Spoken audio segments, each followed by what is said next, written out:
Welcome back to Angling Buzz Ice. I'm your host Jake Wallace, and today we're hunting down basin crappies. Now, there's no better way to find roaming basin crappies than with forward-facing sonar, Humminbird Mega Live. It is fantastic technology. You can see where the fish are, how they're moving. You're able to track them down and get on top of them, and it's just the best way to catch them. Now, I've got mine protected with the Fish Armor Shuttle. Now this handle makes it super easy to move. You can be really mobile with it. It's got a spot that locks in your transducer, so it's protected when you're moving it around. It's compatible with clam accessories, so you can customize it as you see fit. Right now I've got a bag and 2 rod holders on here. So I've got everything I need to hole hop around. It's got multiple power options. It's got built-in lights. Now I've got mine powered with the Dakota 12 volt, 23 amp hour battery. Right, forward-facing sonar units take a lot of juice. I've got a big screen. It's got a transducer that's using a lot of power. You need that Dakota lithium battery to make sure you can fish all day long, no problems. Now let's join James Lindner and Phil Laube as they share some basin crappie logic.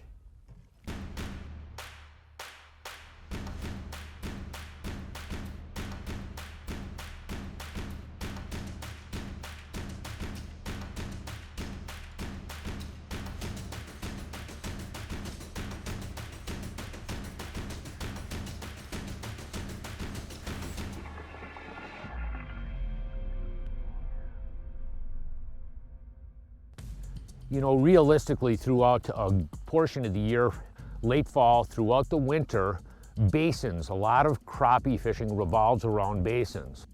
40 to 50 feet out in that direction, that's a big school of them. You can see what's there. I mean, there's a lot of fish there. And you can see how the fish, when you just sit there and watch them, they're actually, it's like undulating. That's a big school of fish. That's like dozens and dozens, if not hundreds of fish. You get him coming out of the pack like that, and that's, there he is. There he is. Ooh, ooh. Look at that guy right there, gorgeous crappie. It's funny, I got 3 or 4 of them up, but another nice eater.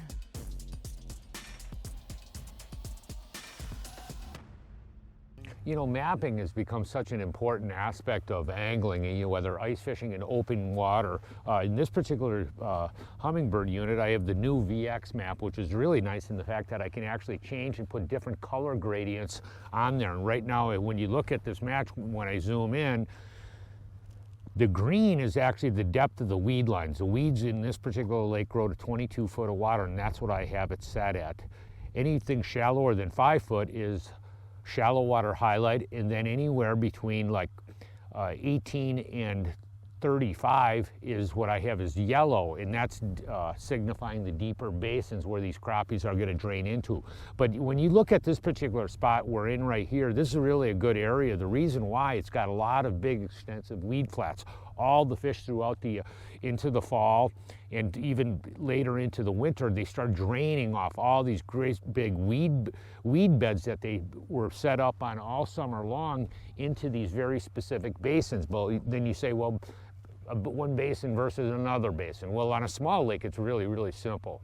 You know, in a small lake, you have only one 35, 40-foot hole. Like on my particular lake, that's where all the fish are. They're really, really easy to find. You get out on bigger lakes like the one we're on here, it takes a little bit more work, and you got to go out there and do a little bit more reconnaissance and hole cutting to go find them. In this particular case, what Phil did is, when you look at this, is like a 27-foot hole in here, but you'll notice where you're fishing right along the edge right in here, where you have a little bit sharper drop where that hard bottom goes into the soft bottom basin. When you look up in the north corner in this particular spot, there's another 32-foot hole in here. When you look that direction, there's a whole bunch of fish houses, and guess where they're sitting? You know what I mean? Phil and I are really rovers, so we're out cruising a lot. We do, you know, sometimes we do fish in a fish house, but when you're set up in a fish house, you're waiting for the fish to come milling around. They're moving around in these holes, and intermittently you will catch them sitting in a fixed location, no question about it. But when you look, I'll show you another spot that's a sort of a cool spot up in this corner. And you can see you got this big extensive section of deeper water, 60, 70 foot of water. But when I zoom into this corner, it's the same thing. You have like a 22 to 30 foot area. You have big extensive weed flats again. All the fish in fall, late fall are going to start draining off, and they're going to pile up into these basin zones. So I mean, that's what I mean. It's relatively simple, but you do have to put your work and your time in cutting holes to figure out where the fish are at. A lot of times I know really good ice anglers like Phil and Brian Brosdahl will go out in late fall and go find them with their electronics, because you know, once that water temperature, you know, after the lake is thermocline is flipped over, turnover, the fish are already in these basins, so you can go find them, you know, in a boat, which obviously is extraordinarily faster, but you can find them this way as well. Come back this way. There's a bigger pack. The whole school is moving towards me. Look how the fish are moving. The whole school is moving towards me. Look at this right here. Look how fast the fish are moving. It's like amazing. You see, look how the fish, there you go. That's it. Yeah, they're right here. You know what? The drilling spooked them probably. That's what it is. It's sort of intriguing. You wouldn't think it would bother them in 25 foot of water with 2 feet ice on top of them, you know, that somehow that would spook them. But you can see it, but you'll see really quickly. What we got to do right now, we got to go grab our rods, because they'll be gone in short order. We'll see how this goes. Sometimes when these fish is really active, you can use a really, like, boy, I think we're gonna get a nibble, Phil. Look at that. And how long did that take? That's what I mean. It's like sort of, that's what I mean. It's just like amazing. Yeah. Oh, sorry, Phil. Look at, wow. Wow, that guy there, look how, that sucker ate it. That guy there is gonna be an eater tonight. Comes to basin fish, there's a lot of responsibility that comes with catching basin fish, because a lot of these do die from bear trauma. When we come out here in this deep water, our goal is to harvest. It's not to catch and release. So Jimmy's using a jigging wrap. I'm gonna start off with a spoon. Now, when I'm chasing these crappies down, I'm always looking for the most aggressive ones. If they aren't aggressive, we're gonna have to go a little bit more micro, some smaller stuff. But for example, this is a VMC bull spoon. It's a nice heavy little spoon. Tip it with a few gyros. You can pack them on, whatever, but if they're really aggressive, you don't even need gyros. To a degree, you can actually even target some of the bigger fish when you're using like a slab wrap or a little jigging wrap. And wow, that's a nice one. Look at that there. That's sort of amazing. These guys here, that's a sort of a, wow, he's a beautiful fish. Look at that thing, gorgeous. But that larger profile bait targets the bigger fish. There's no question about that. And you'll notice that I don't have any bait on it, but it's a pretty relatively simplistic. You know, years ago, I mean, most crappie fishing, when you're talking winter basin crappie fishing, what did you fish with? A live minnow, tail hooked live minnow or a little jig. You know, a lot of guys use tungsten baits, but realistically, we got 3 different types of approaches. One with the, like a jigging wrap, a spoon, and then a micro tungsten, depending on their attitude. But the thing is, when those fish are really active, you'll notice that when you plummet that bait down there, especially when you got those ones that are higher, that are actually Christmas treed off the bottom, you get it close to them and you can see them coming up immediately as soon as you drop the bait down.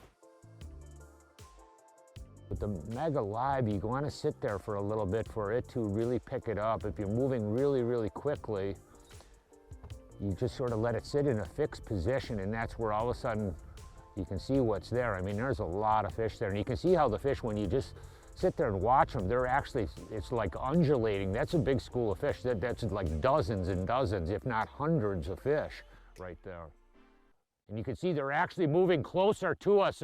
They're coming to us, Phil. They are. They're getting closer to us.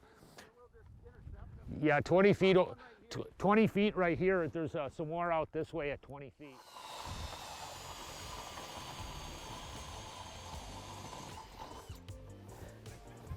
Where'd you see the other one? Right here?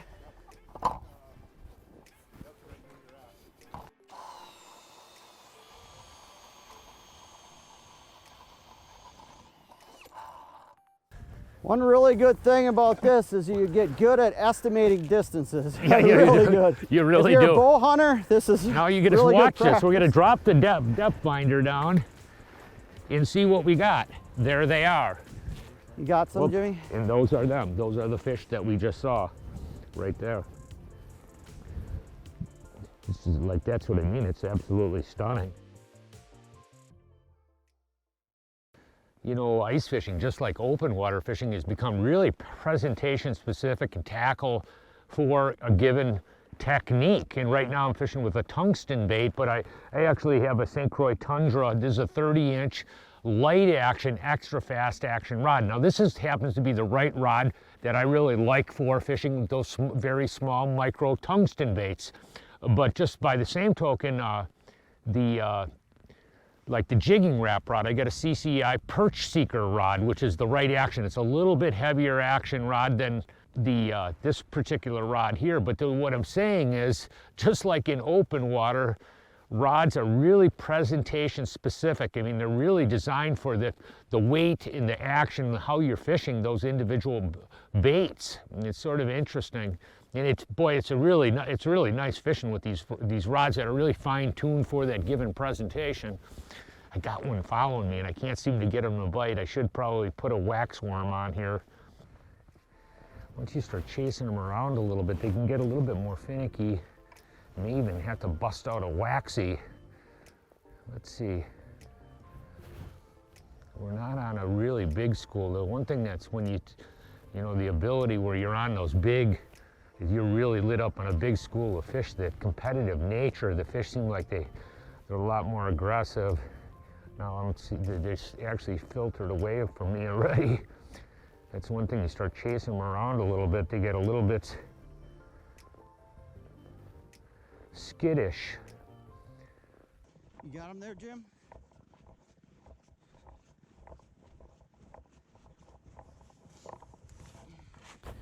Yep, there they are. Got a small pocket. They did, literally were just in a hole over there. Look, we just jumped about 10 feet. So one of the beauties of forward-facing sonar, this one just happens to be the Mega Live, is, I mean, you're always on fish. That is really the beauty of this unit, because if you don't have to just sit in one hole, you don't have to drill 20 holes and jump around with your locator like we used to do. Now you just point it in whatever direction they're at. You just estimate the distance, re-drill, and you're on them. It's really, really, really efficient. It's got a pretty good school on there yet. We're gonna get one to come up. This one's flying. I got a little competition. There they are, right off the bat. Geez, 3 of them wanted it. I will say this, Jamie XL is working pretty well. This little combo, whether it's a pink one or a gold one, look at, he just mowed on it. They work really well. Pink head, gold head, high vis yellow. Definitely one of my confident lures. Another one harvested.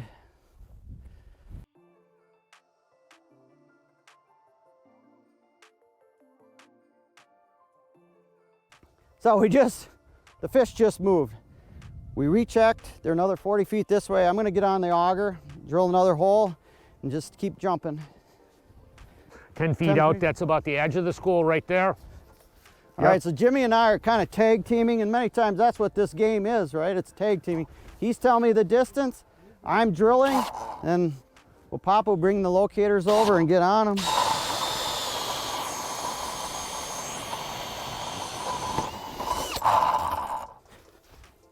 And that's a big school of them.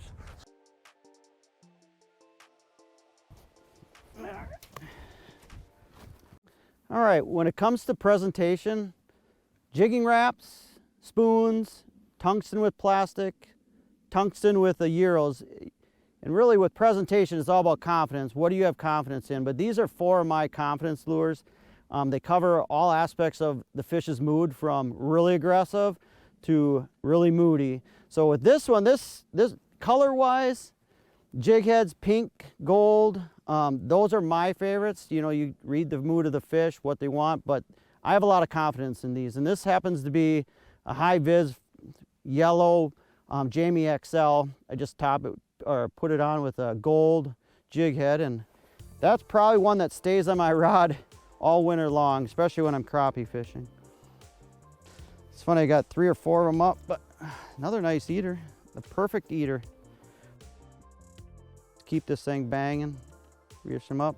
There we go. Oh, this one is a little bigger. So we just got done catching an 8-incher, 9-incher or so. Right with it comes this one, and I can tell right off the bat it's pretty big. So let's see what we got. Oh yeah, there's a nice one. Okay. You get him coming out of the pack like that, and that's, there he is. There he is. Nice, nice one. Ooh. That's one thing when it's so nice out, you get in the right conditions like this, you know, it's relatively warm. Wow, this could be a whopper. You know what I mean? Oh, wow. Dang, Jimmy. Look at that, he really like this. There we go. He is a beauty. Look at that guy right there, gorgeous crappie. And my buddy Panfish Phil's got another one on. I think I got your twin. Yeah, do you? Yeah, I do. I really think so. You know, the weird thing is you know what? We started chasing them around a little bit, and the fish got a little bit more finicky, and that's where I went to that little tungsten bait. And it took a while to get them to bite now, you know, but when you first pulled up on them, when those schools haven't been bothered for a little bit, boy, you get those guys coming out of there, it's a hot deal. You want to be the first person in the hole, right? Look at that, wow. Yeah, That's nice. fun fishing, it really is. It's real active fishing, no question about it. Yeah, awesome Basin day. crappie logic. Watch that tip. There he is, got him. That's what we're looking for. Now hopefully you're able to get some insight on basin crappies after watching this video. Make sure to like and subscribe. We'll also be releasing new content each week on our social platforms. Thanks for watching and stay safe out on the ice. There he is.